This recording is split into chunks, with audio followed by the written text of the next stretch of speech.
Hello, welcome to Stop Now. I'm JK. I'm joined by Amar. And Amar, how are you doing?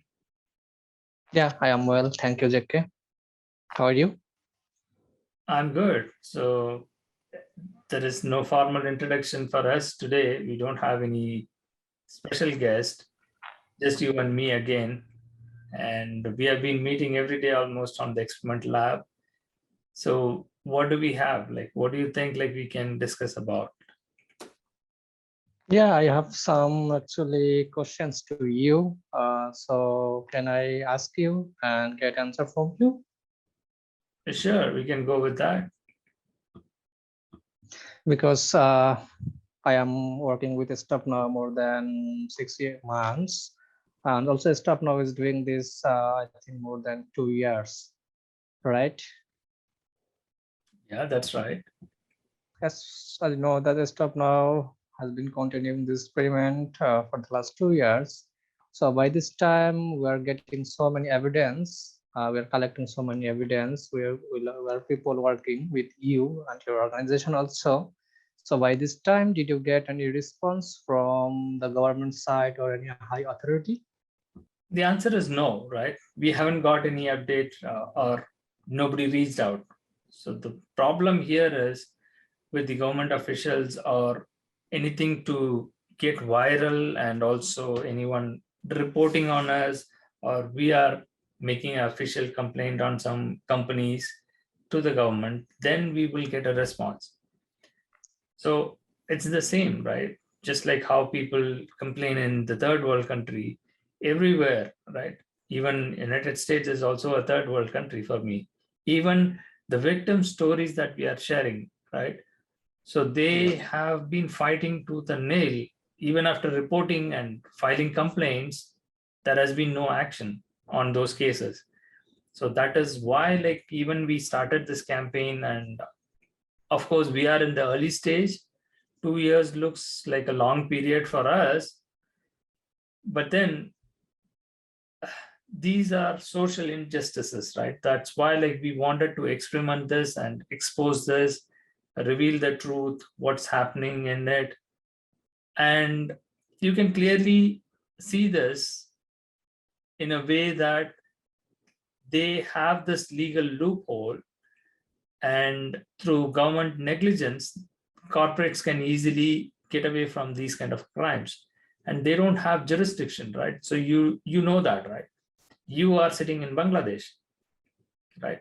For example, if somebody complains on you that you are doing fraud, the recruiters, right? How will the US government take action on you? They'll not be able to, right? They can only ask the That's Bangladesh true. government to do it. And Bangladesh government has to have evidence, and somebody from Bangladesh has to file a complaint.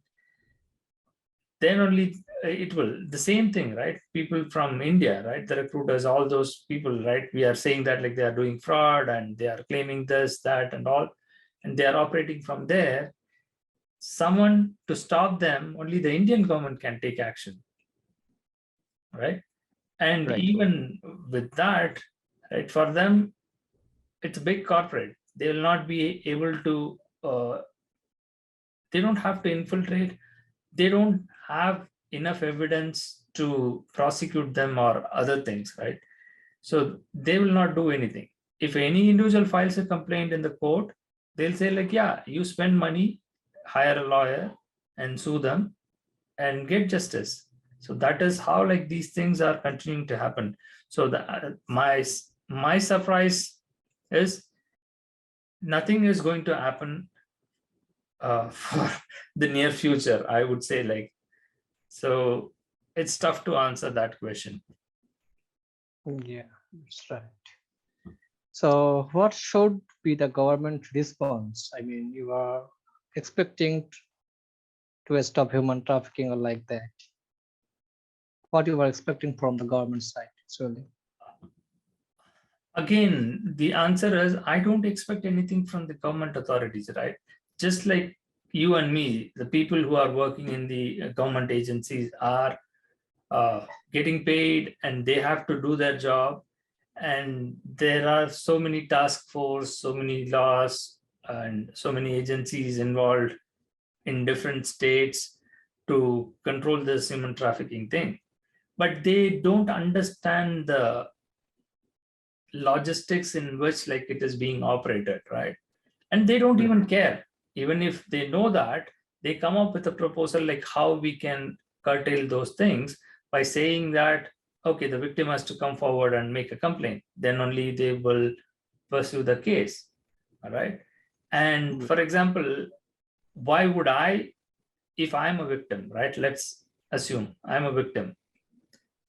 Though I'm a victim, instead of making a complaint, I can make myself comfortable working with this perpetrators and others, and I can make my livelihood, which is more important for me than losing those things and going against them and complaining to the government, because government is not going to protect me immediately, right? Because they have this volume, thousands and even millions of complaints coming in, and they just not going to take action on every other things. So obviously I will be losing my time. I will be the one who will get impacted. So that is why like victims don't come forward, right? And that is the reason why people operate this human trafficking ring, are able to successfully operate it like in all the countries, even with strict laws and other things. Because basically laws will not help anyone. People have to understand that. Does that answer your question? Yeah, it's okay. Yeah. So, it's an organization and sitting from USA. So, do you have any plans to increase your social activities in other countries, like making branches or centers to help the victims? Because you know, lots of victims are trafficking every day from different countries. So I think if it's possible, can you make some branches or centers all over the world? Is that your plan, or what your plan actually? Well, I am just like you as a member, right? So the board members have to make the decision, because once we grow as an organization, we have more sponsors and we have more members, and more donations comes in. I expect like, right, if we are growing in the next 5 years as $1 million nonprofit with the campaigns and fundings, then we can expand to other countries. And why not, right? Again, people can take those initiatives from different countries, like Shiva can, or anyone like who are other members, like, right, who are volunteering with us, who wants to be the members in the board. They want to operate from India, just like Harold has an international organization connection with more people. Likewise, like people from those countries have to uh, collaborate with us, partner, and do this to make it as a global presence. Till then, I think uh, for now, we may not have that plan, but it is definitely in the future possible. That's how like I would think of. Okay, great. Yeah, so yeah, from your answer, I know that you are talking that about donors. You just speak out that word. So as far as I know, to continue those activities, you must need fundings. So because lots of people, also me, are working with EU and your organization and collecting lots of evidence to. So do you think to continue this experiment, you need some donors, or how can you get fundings? Yes, so far what we have been doing it is like, as you rightly put it, we have been doing the background work, right? So the foundation work is being laid, and we are not good in marketing, right? So market ourselves and make this as a brand and reach to more people, so that philanthropist or any other organization that wants to fund us and provide donations. Donors are important, right, for nonprofits. Without it, like, we'll not be able to function at all, because all the effort we put in, some monetary benefit is expected from the volunteers and others, right? Some kind of support. So to put it bluntly, right, for any business to even sustain, there should be some operating cost, right? So some cash flow fund has to be there. And that is why, like, we are relying on this experiment, and we are getting fund in a way to continue to operate. Certainly, to answer your question on that, we definitely need donations, and donors are needed.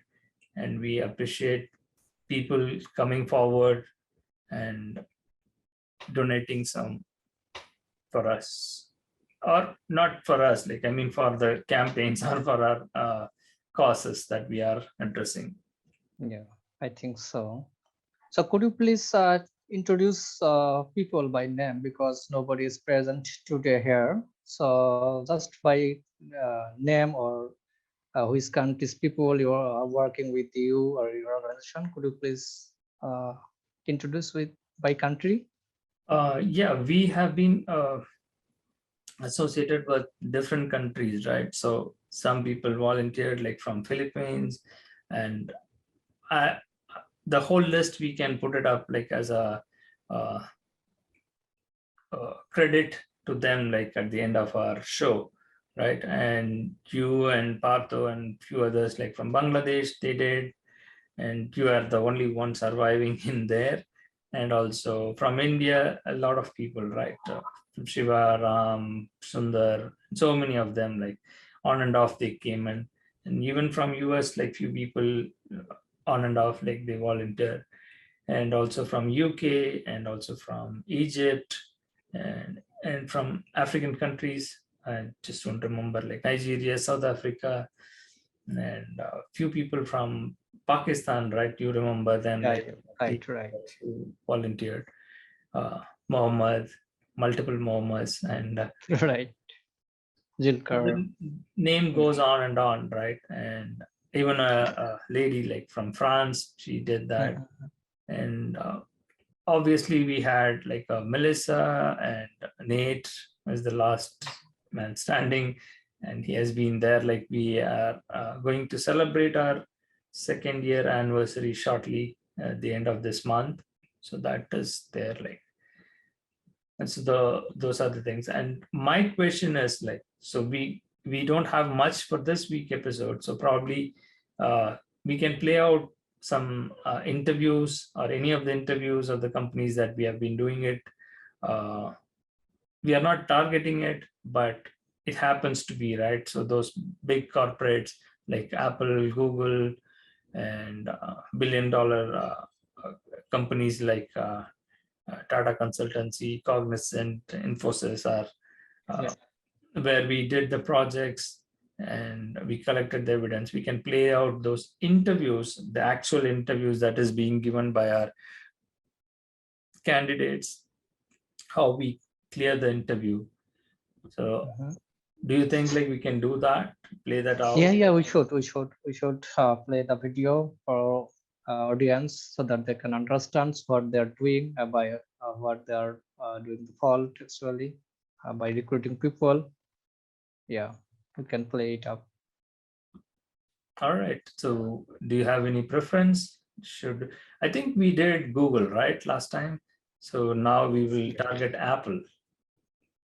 Apple is a $1 trillion company, right? Yeah, all over the world we know people that Apple is a big company, also intelligent company, you're right. So let me share that. And this again, the interview that was given. Is struck actually. So because he has some, he had yesterday a 2nd dose of vaccine. Kind of his hand is paining. Something he's kind of yeah, he's not sick. It seems like, yes, he messaged me as well. Yes. Sure. Hopefully he will get better soon. Yeah, I'm Madhav actually. I'm engagement manager from TCS, and I am working in Apple since last 2016. And I take care of retail requirements from Apple. Sure. Sorry, my daughter has a very bad tooth pain today. I'm now going third time to the doctor now. Oh, okay. So you are holding I'm off. kind of like running and moving here and there.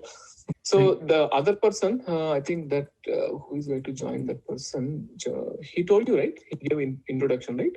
I mean, not introduction. He gave the name of the person who is going to join. No, not really. Javier Quintero. Oh, okay. Once this person joins, right, I will log off from the WebEx so you both can continue. Oh, okay, no worries. Okay, sure.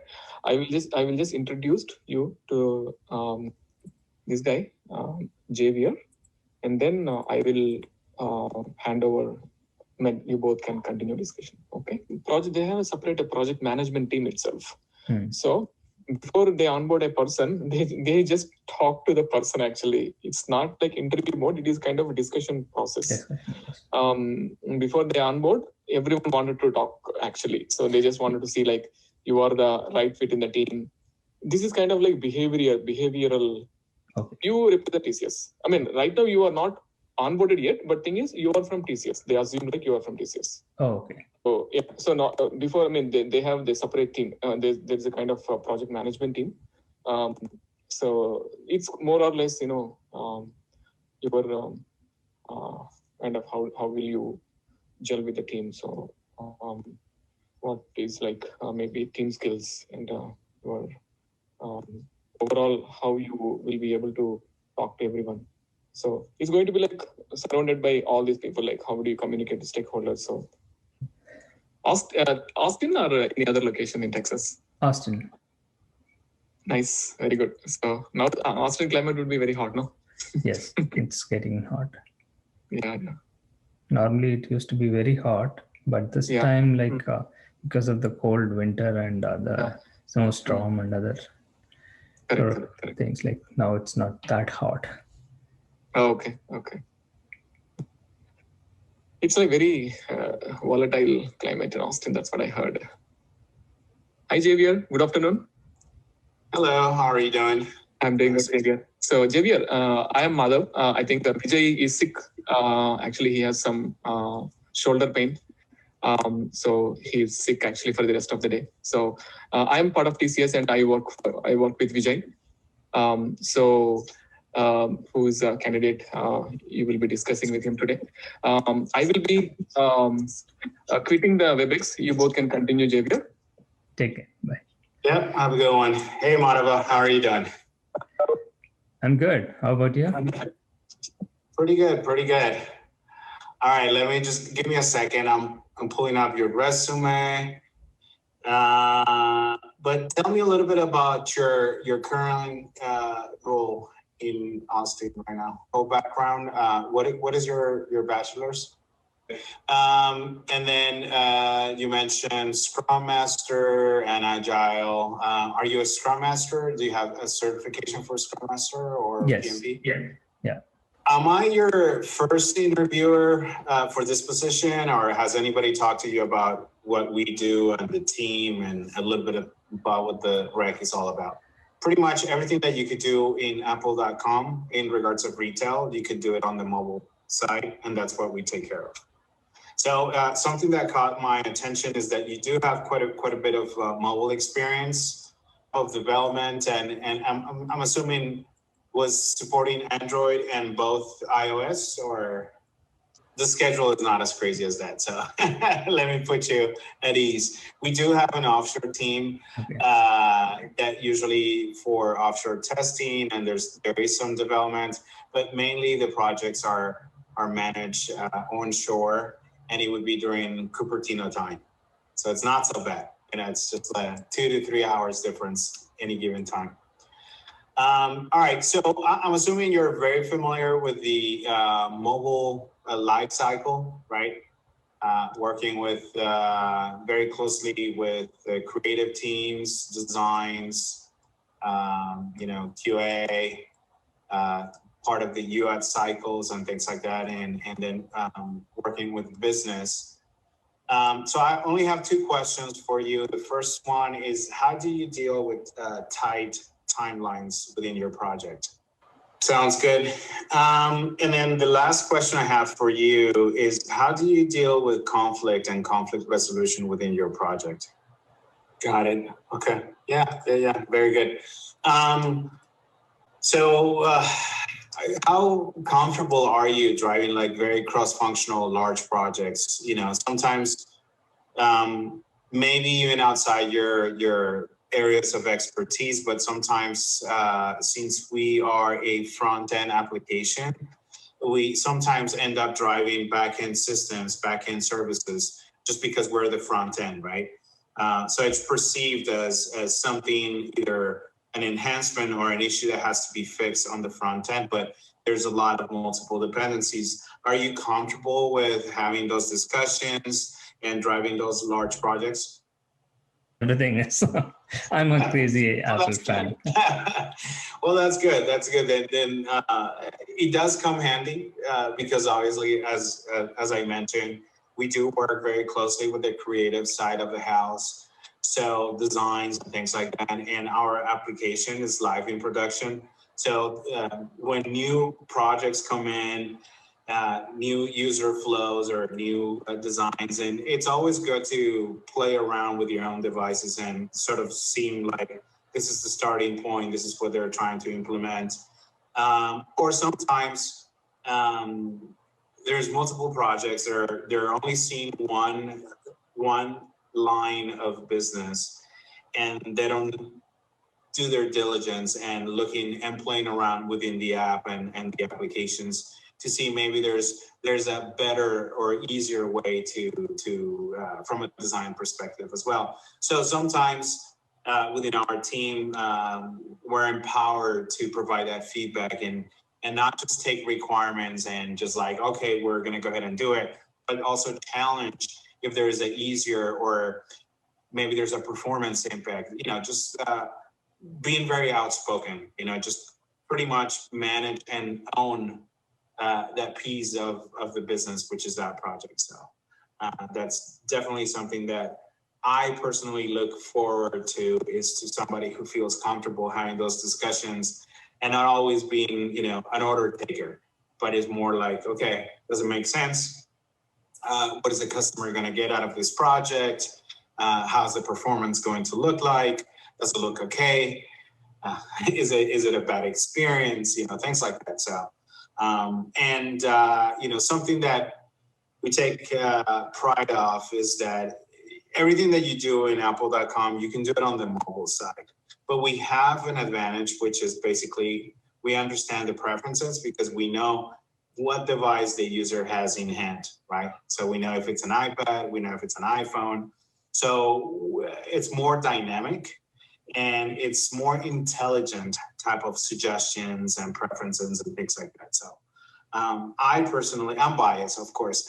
I personally think the mobile experience is more intelligent than the web version of the site, of the retail site. So good. I don't have any other questions. If you have any questions for me, more than happy to answer those for you. Yep, not a problem. So we sit within the IS&T, which is the IT side of the house of Apple.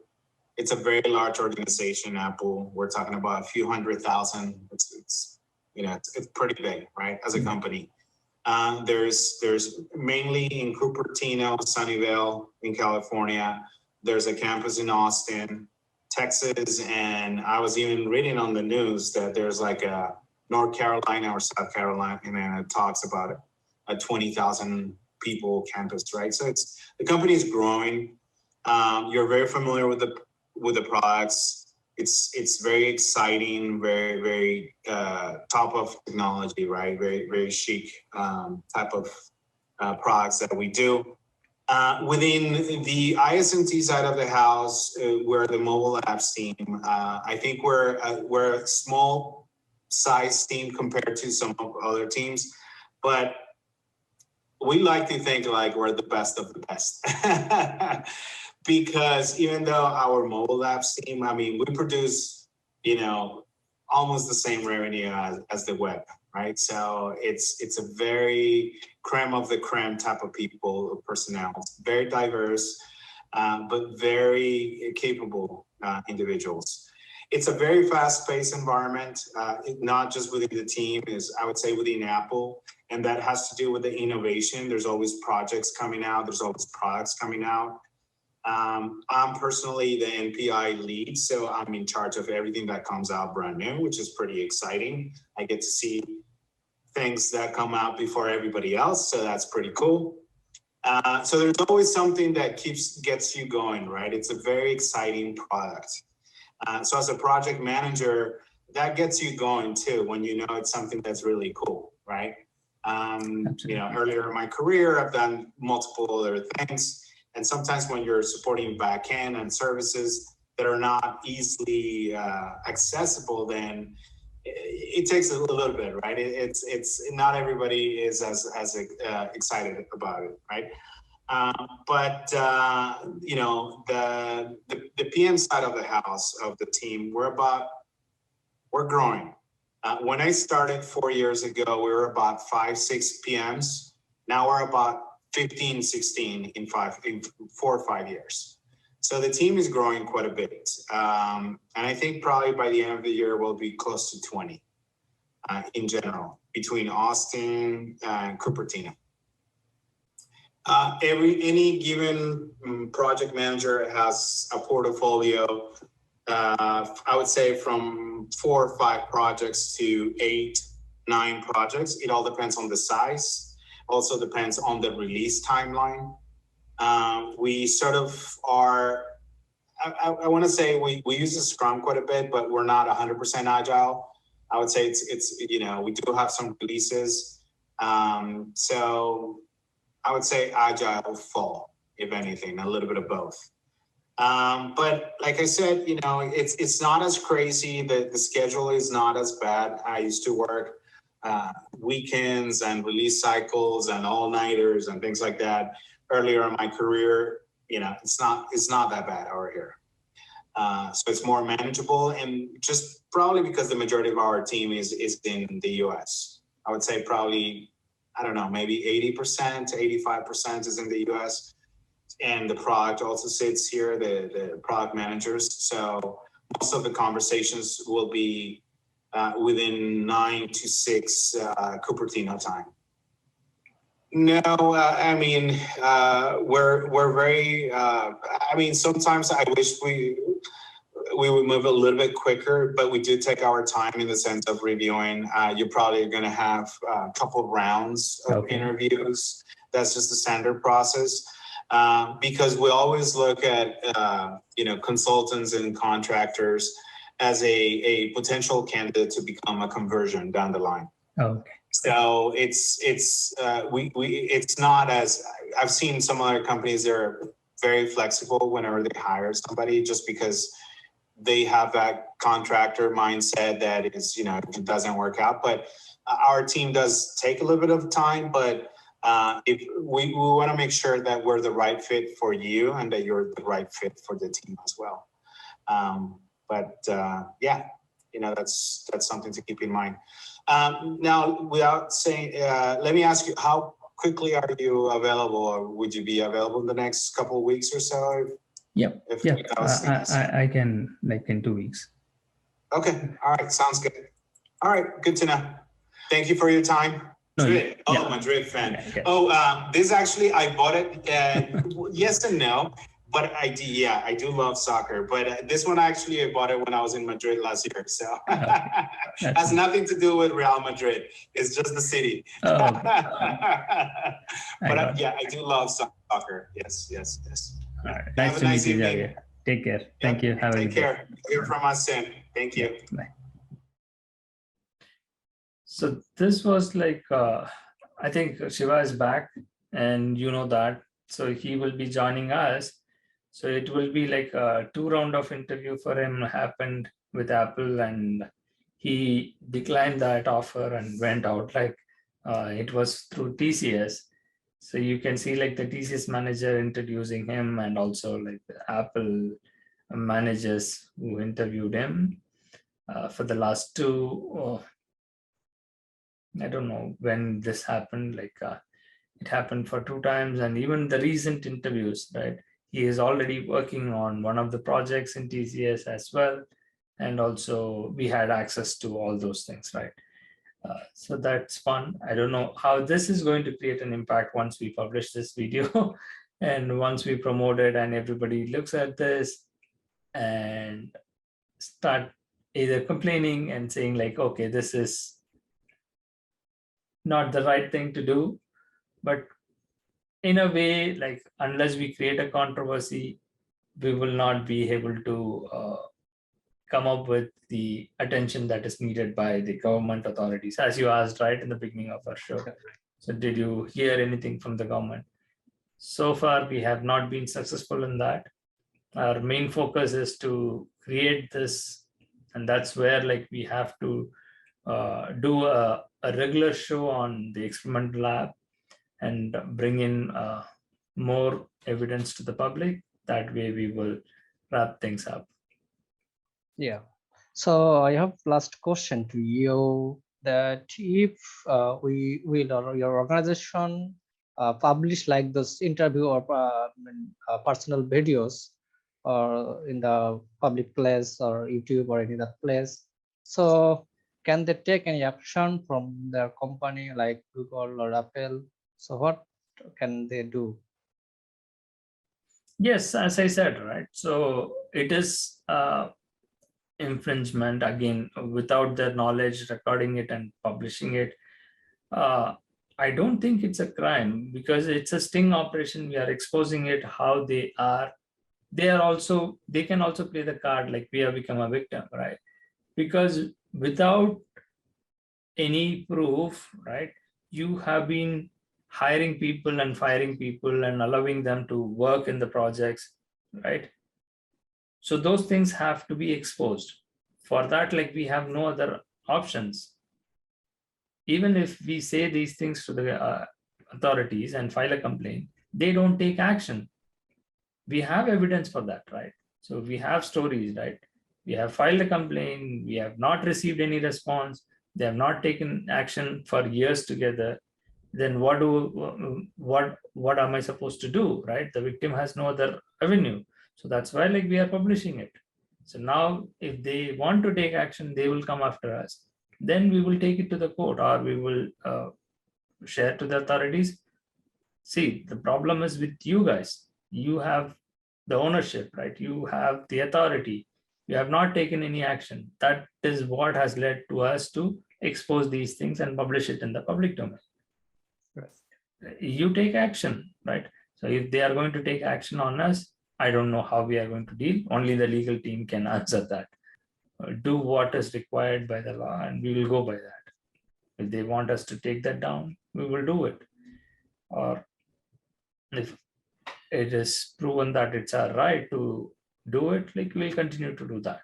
Okay, understood. But it's a long road ahead. Let's not worry about it. Again, to keep our session short and more interesting, we'll ask our viewers to subscribe to our channel. You don't have to like us, and please share, and it has to spread like wildfire to everyone else. So look out for our experimental lab channel. We are going to launch that shortly, and more fun stuff and interesting stuff to know more about our organization, as well as like how our experiments are being played out. Till then, bye for now. Yes, bye for now.